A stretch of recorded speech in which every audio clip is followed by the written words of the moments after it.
a Chicago cafe. The chefs are the best and the menus are so gourmet. The best cuisine on the scene is in Chicagoland, USA.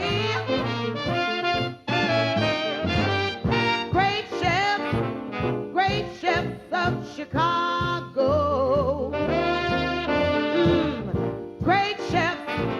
Great chefs of Chicago. World-class cooking, continental style. The recipe will make you linger a little while. Great chefs of Chicago. Welcome to Great Chefs of Chicago, a television masterclass with chefs of some of the finest restaurants in the Chicago metropolitan area. This time, L'Escargot and Chef Lucien Verge. Chef Lucian claims his choice of careers was instinctive, like falling in love. The young romantic began apprenticeship in his native Lyon, then landed positions at 2 Parisian hotels. In 1956, he came to New York to work at Le Veau d'Or, this country's first French provincial restaurant. There he met his partner, Alan Fetzer. They opened L'Escargot in Chicago in 1968, but after 11 successful years, it was destroyed by fire. A second L'Escargot was opened on North Michigan Avenue, and in 1983, the original on Halstead was reopened. Both operations feature what Chef Verge refers to as cooking of the earth. A reflection of the chef, the dishes are straightforward and unpretentious. Chef Verge still carries a torch for his first love. Even record 80 below temperatures the day of the taping could not cool his passion for his trade.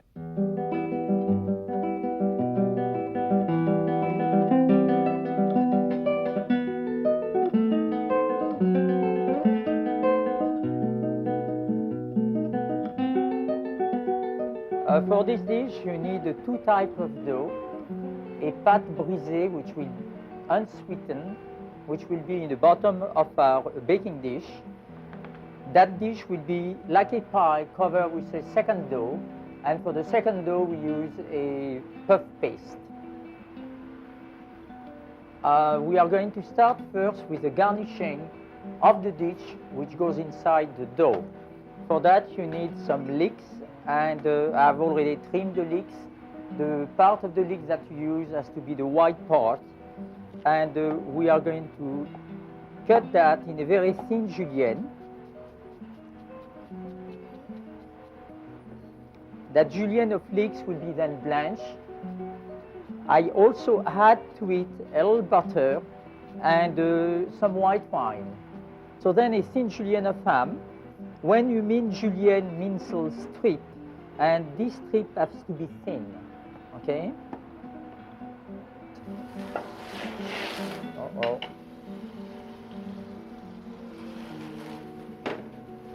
Julienne boiled ham is sautéed in butter.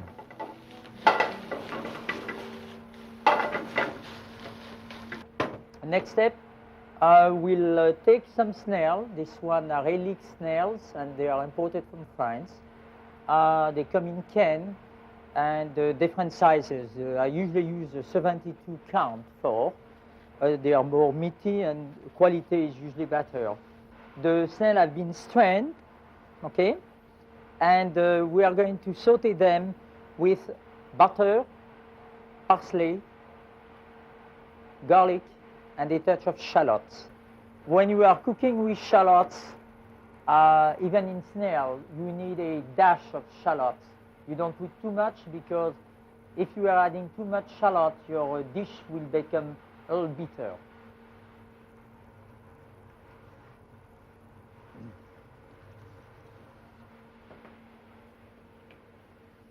So we are going to saute these snail for a few minutes.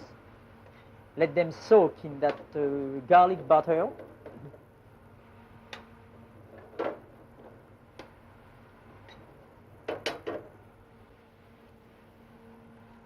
By then the leeks are ready. Oh, it takes about 15 minutes for that, but they'll be all right for us. Okay, the snail are ready now also. Snail are also lover of pepper. So a nice little touch of black pepper will already give them a nice little taste. The ham and snail garnishes are completed. Chef Verge quickly sautés the blanched leeks in butter. Very fork.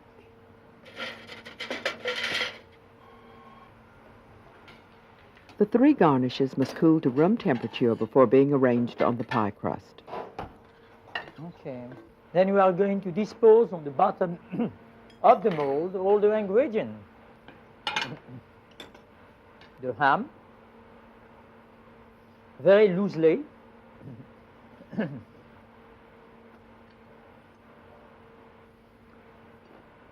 The julienne of leeks and the snails. Okay.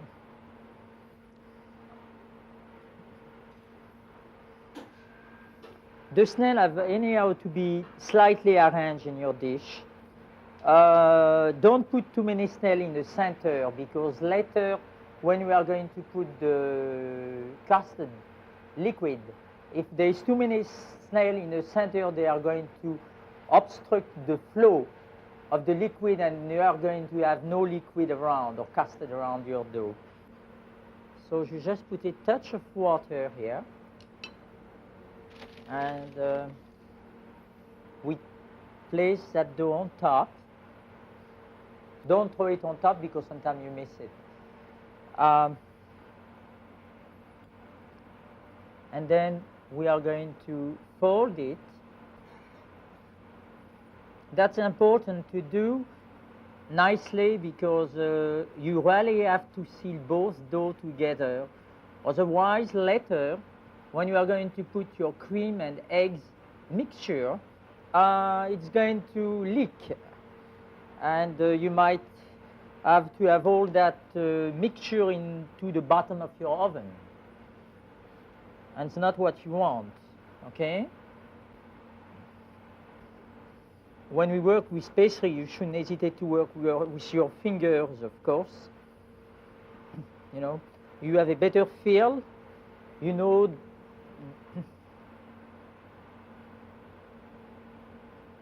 The top crust is puff pastry, which is brushed with egg wash. Yolk of eggs or whole eggs, and the cream or water. Okay. We have to make a little cheminée, which enable you later on to fill the inside of that pie with that mixture of eggs.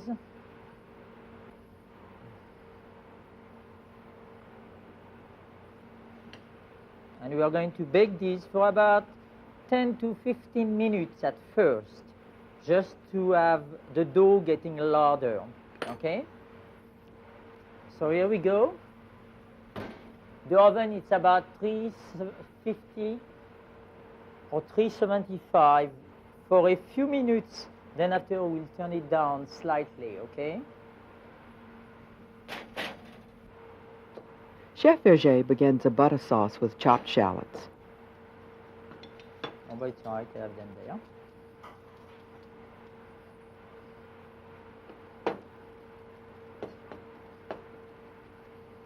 Chop nicely.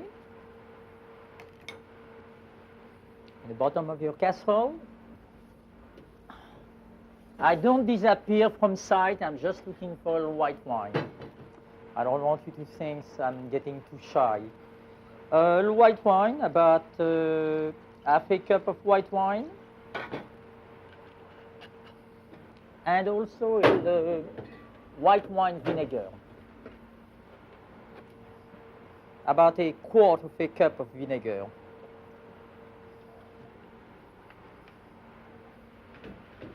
We are going to reduce that completely. A salted custard filling begins with 3 whole eggs and 2 egg yolks beaten. A little salt. A little pepper, white pepper of course. And a touch of nutmeg. I'm sorry I don't have the nuts, but if you have the nuts, it's nice to use the nut. And here I use the powder if you use the powder, just be very careful. A dash is too much, just a little sprinkle, you know.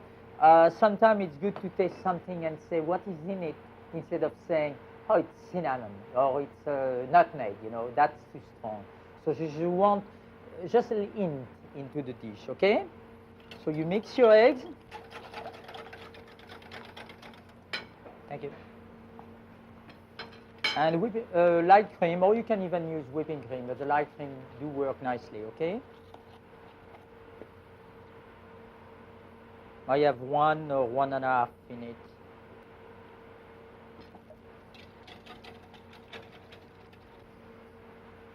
Okay, we have these ready. By now our pastry should be ready, you see. It has already fluffed up a little. So, you know, the dough is already slightly firm.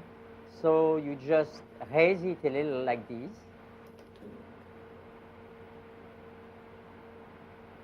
The custard filling is carefully poured into the pie.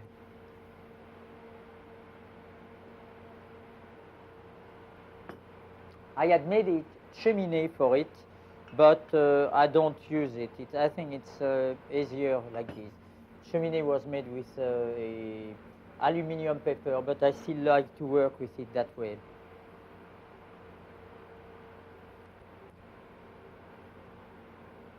I think this one is getting fair now.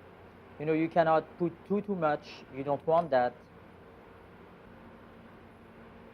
The torte is full but not overflowing with custard.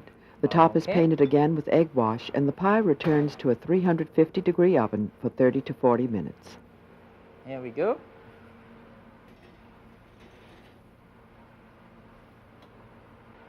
Half a cup of whipping cream will be added to that reduction. The cream itself will have to be also reduced. Whipping cream is added to the shallot reduction.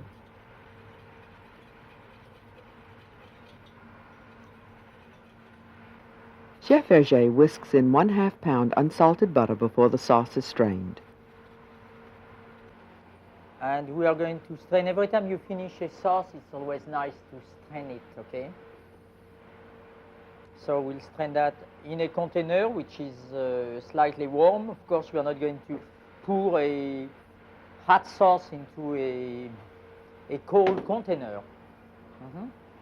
The only thing we are going to add to that sauce is a little parsley, about a spoon and a half, and some chive.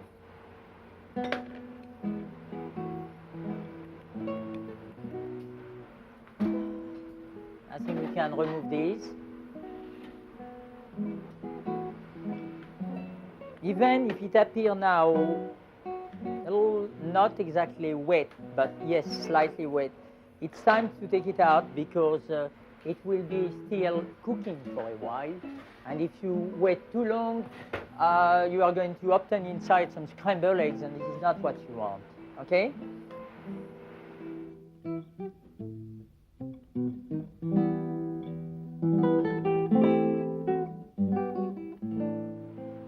The tenderloin is carved from a marinated saddle of venison. This filet will be sliced into medallions and sautéed. I put a bottle of Gevrey Chambertin on this one. It's nice to be a little extravagant sometime. Some vegetables, some leeks, some celery, carrots, a sprig of parsley, bay leaf, and a touch of thyme. I put also, if you can find some juniper berry. Not too many, 3 or 4 would be enough. You then soak your meat for about, on a piece like this, it doesn't have to soak too long. We'll say 24 hours. If you have the whole saddle, of course, as we had here, this has been marinated for about 4 days. When you cut your medallions, also cut them slightly in bias, okay?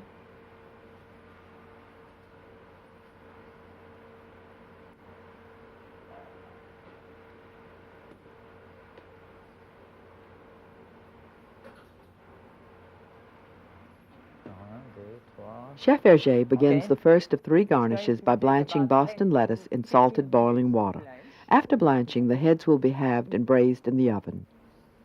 When the Boston lettuce will be blanched, we'll squeeze them of the water, cool them up, screen them of the water, and cut them in 2. Means each lettuce will serve 2 persons. And then we are going to braise them. That dish, which is a Le Creuset dish, you can use also a Pyrex dish, and that would be very nice. Cover it with the butter on the bottom. Place your Boston lettuce. The Boston lettuce has been cut, but what you do, you take it in your hand, fold it slightly. It will have a nicer shape, okay? Chicken stock is added, the casserole is covered with wax paper, and the lettuce is braised at 325 degrees for 15 minutes. Chef Verge will pare the bottoms from artichokes. They will be cooked and filled with shiitake mushrooms. The artichoke are coming next. Usually you find artichoke bottom in can in a market. I know it's very easy to use. To me, they never taste right. The artichoke straight, the blade of your knife also straight in the artichoke, and you are going to bite into the artichoke.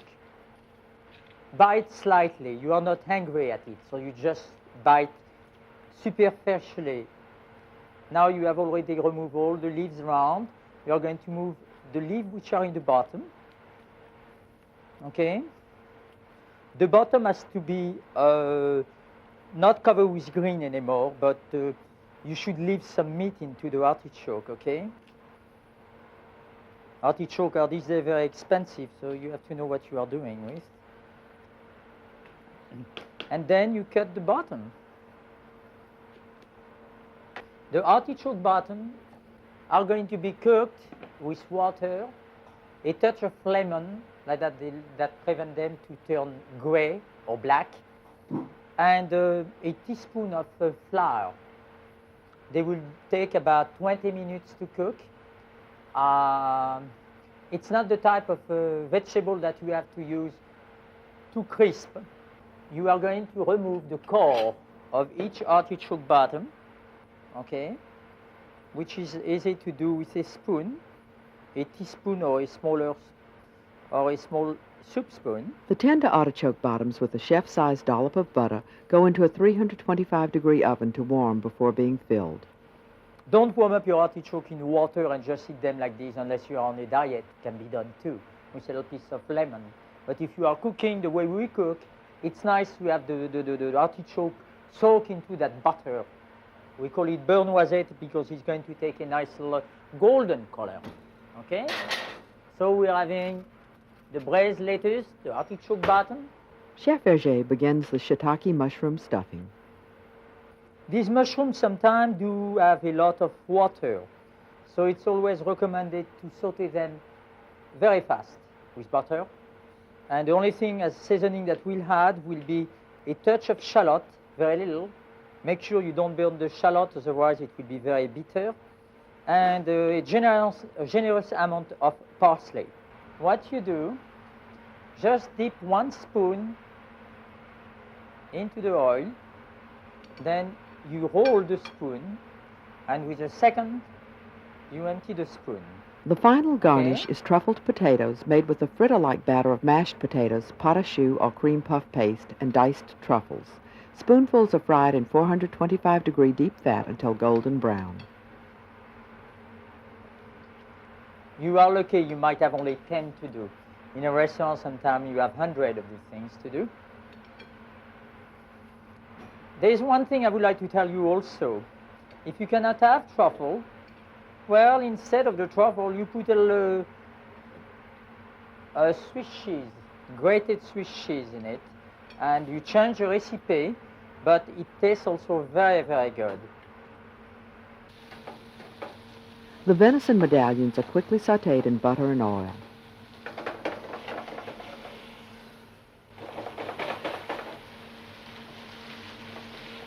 Okay. We are going to remove the meat and leave it on a plate.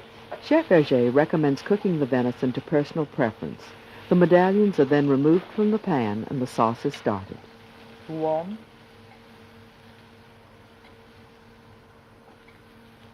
Okay.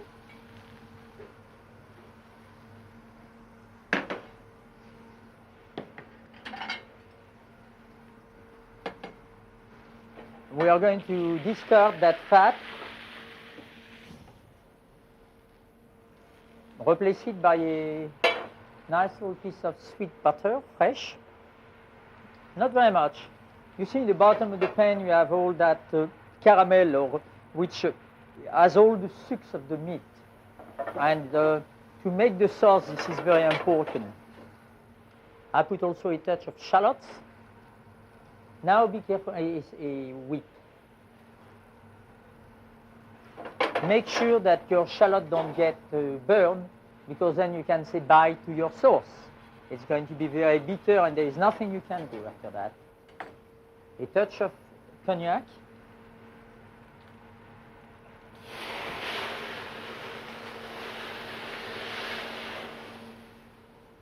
And we are going to put the marinade.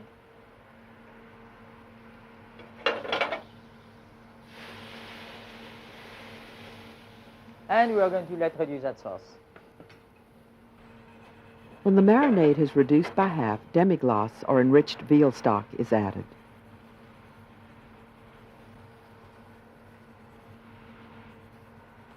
You taste your reduction, and if it's too, let's say, acid, then we have a little red currant gelée that you can add to it. If you add currant gelée, of course, you are not going to add a jar of currant gelée, just a little. Okay. We are going to add a little cream. 1/4 cup whipping cream is added and the sauce is completed.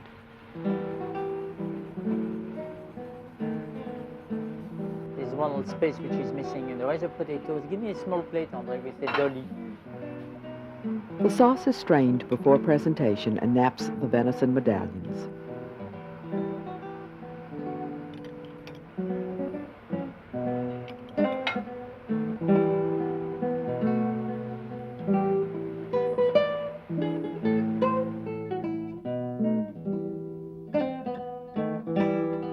We are going to do first crepe.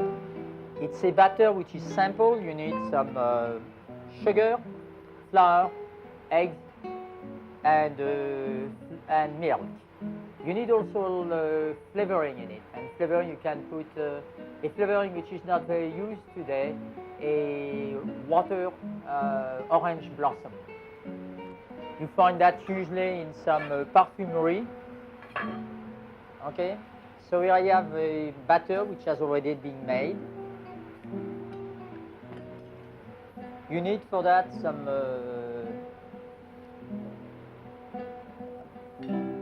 pen, crepe pen, which are very, very clean. Otherwise, your crepe is going to stick.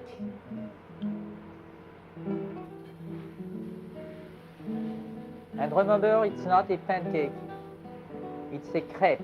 It has to be very thin. Okay? And you don't want this crepe to be too dry. They have to be still moist. French crepes will be filled with peeled pears poached in simple syrup.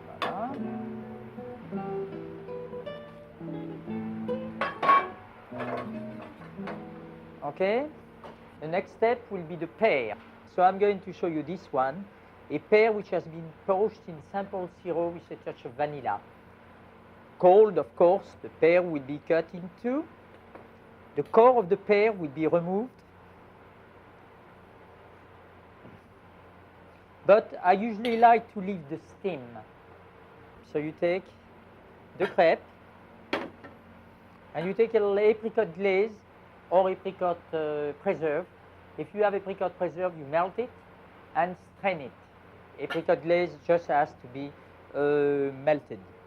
With a brush, you just cover the crepe nicely. Place that on the plate. and put half a pear in it and fold it. Okay, 1, 2. I'm just going to put on the edge of the crepe just a touch of these, because sometimes when you flame your crepe, if they are too dry, they have a tendency of burning, and you don't want to start the Chicago fire again, right? So here we go, put some almonds and sugar and sugar. Okay. We are going to place this crepe for 5 minutes in the oven. Okay, here we go with the pear.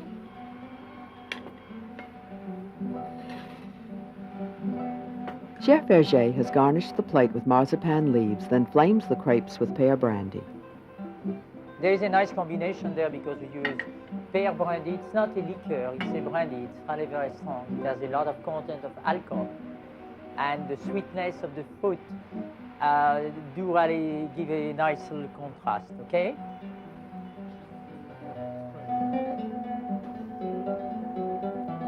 Chef Verge and Maitre d' Brian Chiesa recommend fetsa fumé blanc with the snail torte, clos vougeot with the venison, and tatinga brut champagne with dessert.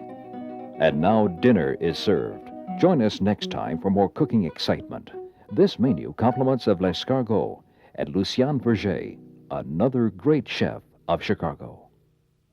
You'll always find them in Chicagoland.